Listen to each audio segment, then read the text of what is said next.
Hello everyone, welcome back to Vickie's Country Home.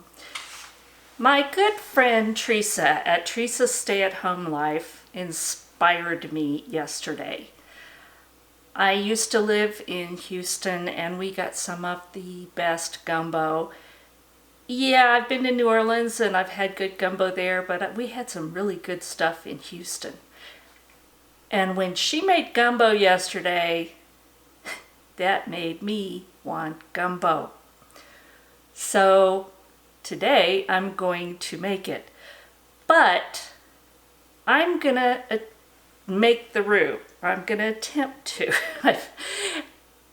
It's not a hard process, but it's a very long process to get a true deep colored roux. So let's see how I do.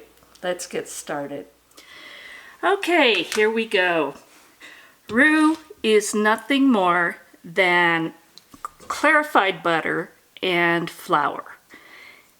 And clarified because it doesn't burn. So you could use regular butter, but I'm going to use clarified butter, and I cheat because I always keep this on my shelf and I have clarified butter whenever I need it. But you can do your own. And it's going to take 1 cup of the clarified butter.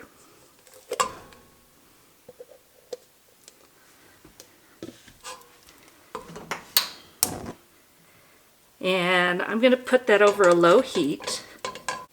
And the nice thing about the clarified butter, I probably won't use all of the roux tonight. So what I have left, I can either refrigerate or freeze. And the clarified butter will harden and it will keep the flour in suspension so it doesn't separate out. That way the next time I need it, I have it already.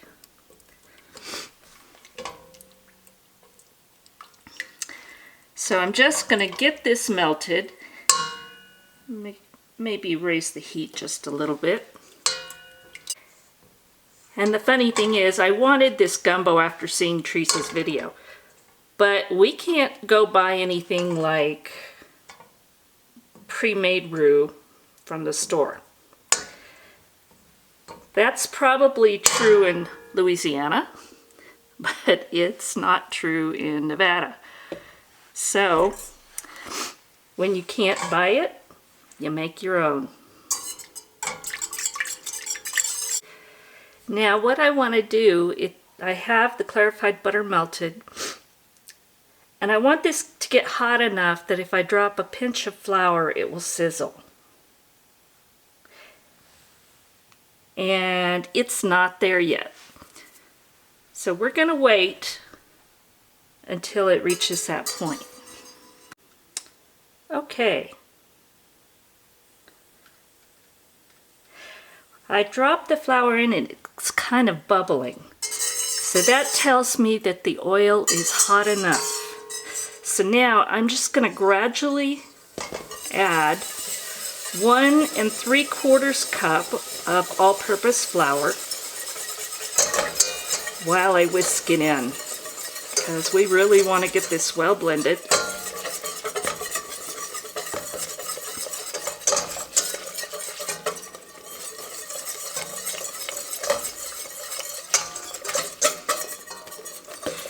Now this is the same thing as making a white sauce or even a golden type sauce. It's the same process.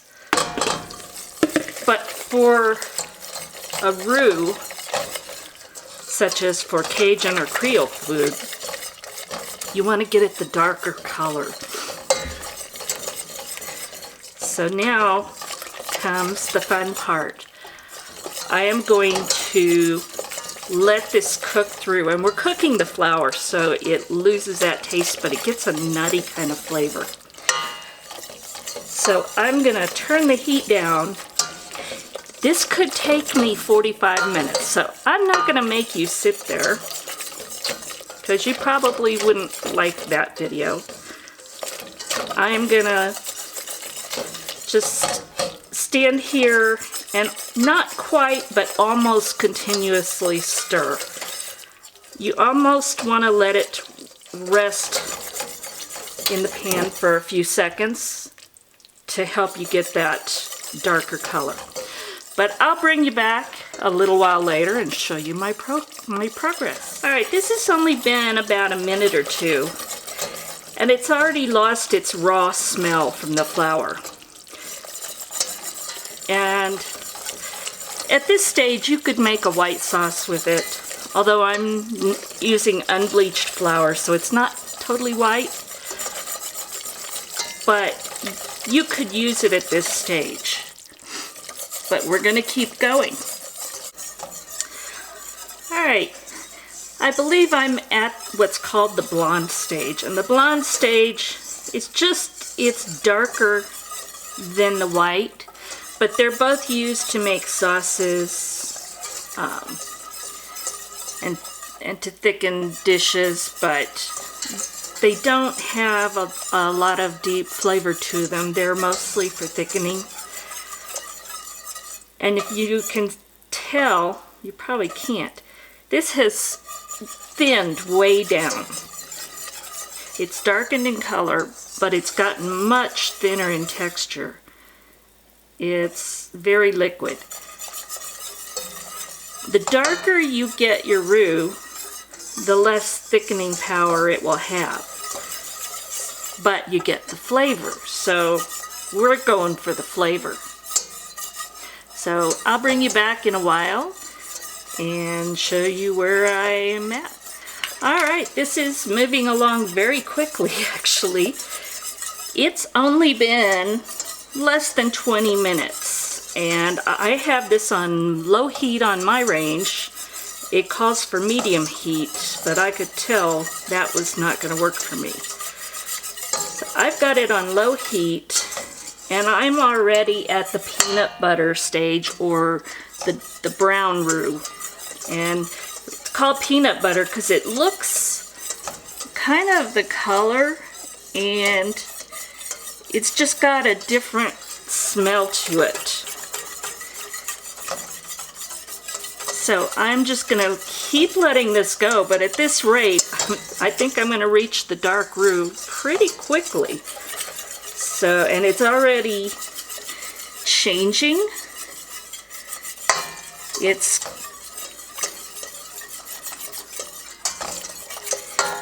thickening up a little, because you can actually see a trace when you move the whisk through it. And what we're looking for is a deep brown, like a chocolate color. And it's supposed to actually smell a little bit like chocolate when it gets there. We'll see how that works. I'm going to keep stirring. All right. It's been about 25 minutes, which is way faster than it's supposed to take. I think it's this crazy stove of mine. But if you look at this, it almost looks like melted chocolate. It's getting a deep brown. I'm going to let it cook for just a couple minutes more.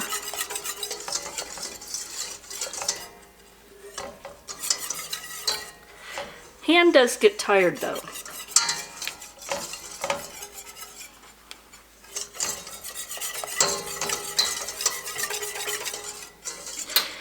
And before anybody says a word, I'm not a Cajun, and I'm not an expert at it, but I do like the food. So if I'm not doing it the way that most do, I apologize, but this is the way I'm doing it. Now if you see, it's smooth. It's not really bubbling anymore.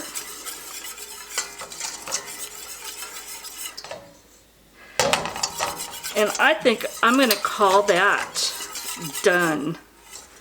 The carryover heat will probably last for a few more minutes.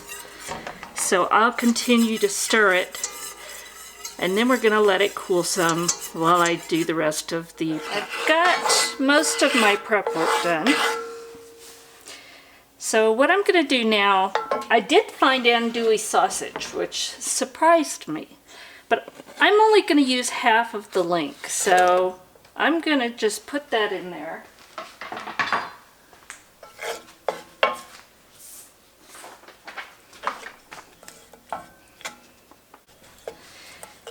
And I just want to brown this a little bit.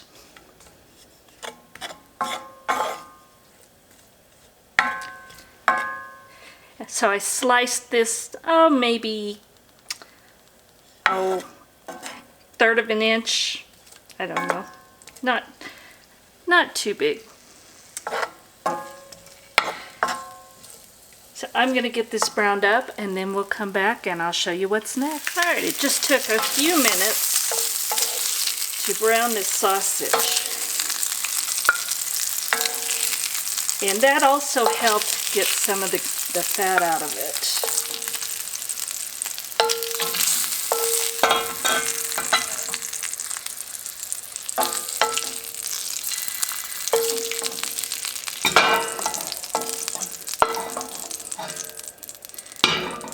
Alright, now I'm going to add a little bit more oil to the pan and we're going to brown some chicken. And you can use whatever chicken parts you want. I just have boneless, skinless chicken thighs because they've got a lot of flavor. They're inexpensive.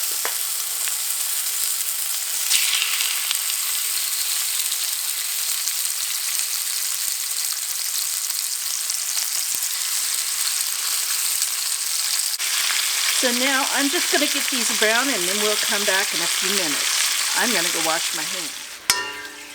Alright, I browned the sausage and I'm finishing up browning the pieces of chicken. And I'm probably only going to use half of the chicken too. So now I've put some of the roux in a bigger pot and I'm just going to heat it back up.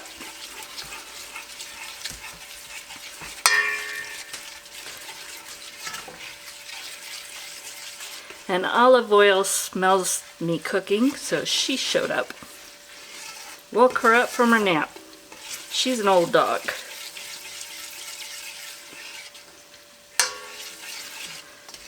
So I'm just going to get this heat back up, maybe even a little bit deeper in color. Alright, to the roux, I'm going to add... I've got everything chopped up here. I've got 2 onions, 4 or 5 green onions. I've got about 7 cloves of garlic and some red bell pepper. And I'm just going to add all of that. Sorry the bowl's back to you, but I'm right-handed.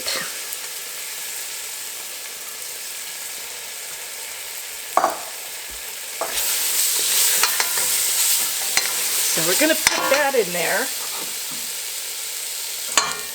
And then we're going to add the sausage.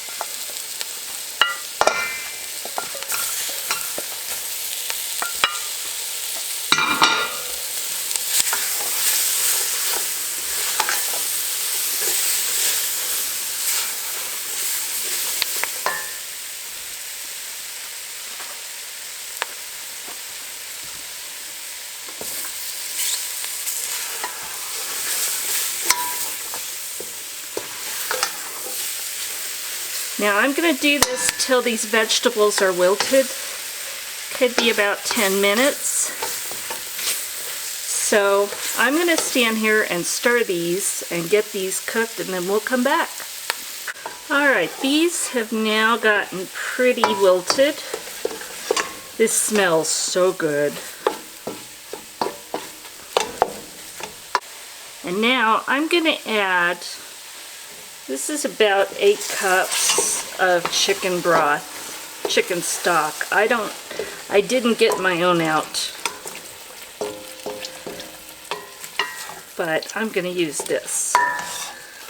So I'm going to stir this in. I want to make sure that it gets well incorporated and everything stays lump-free. But if you can see, this is looking beautiful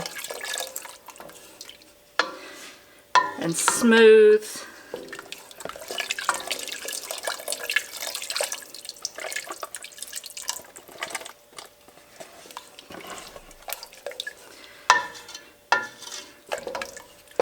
Now I'm going to add some seasonings.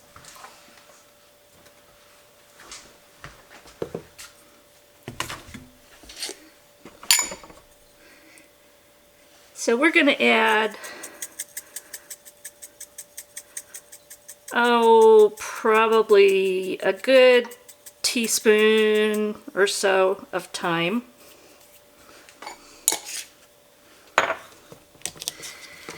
And of course, we need more granulated garlic because you never have enough of that.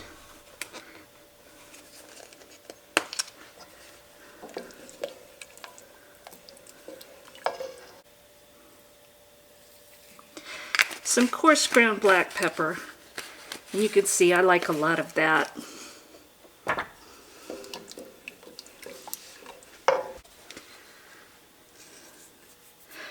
I'm going to add, that's one good pinch of salt, and I can always add more later if I need it. I'm going to use maybe not quite half teaspoon of cayenne powder. Again, that's something I can add. Because y'all know me, it's dumpa recipes. And I'm going to put 2 bay leaves.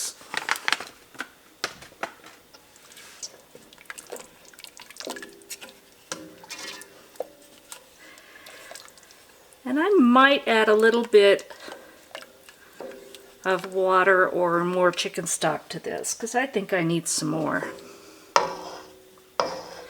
So what I'm going to do now is just let this come up to a boil. Okay, so I went and I cut up about half of those chicken thighs, which is 4.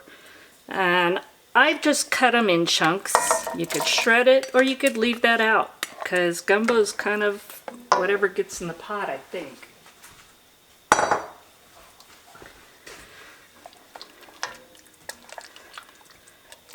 So once this gets up to boiling, I'm going to let this simmer for about 45 minutes. Let all these flavors just really come together. And then we'll come back and this will be almost done. And it smells really good, so I'll bring you back in a while. Okay, this simmered about 45 minutes. And I added half a package of frozen okra to this. And now I'm adding the shrimp. And I took the tails off because I don't want those on. I'm going to let this cook 5 to 10 minutes, just until the shrimp are done. And then we'll be back for a taste. Alright, it's all finished. And it smells wonderful. I've got some rice. And now let's have a taste of this. I put a little green onion on top. You could add filet if you want.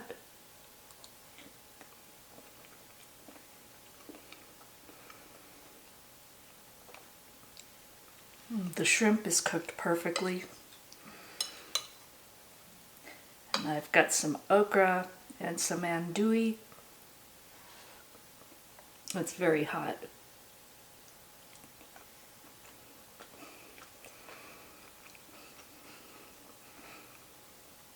It's tender, it's got the flavor. It's spicy, and you could add more if you wanted. But it turned out great. Thank you for watching. If you enjoyed it, please give me a thumbs up, subscribe, and share. Hit the little notification bell and you'll get notified of my videos. God bless, and we'll talk again soon.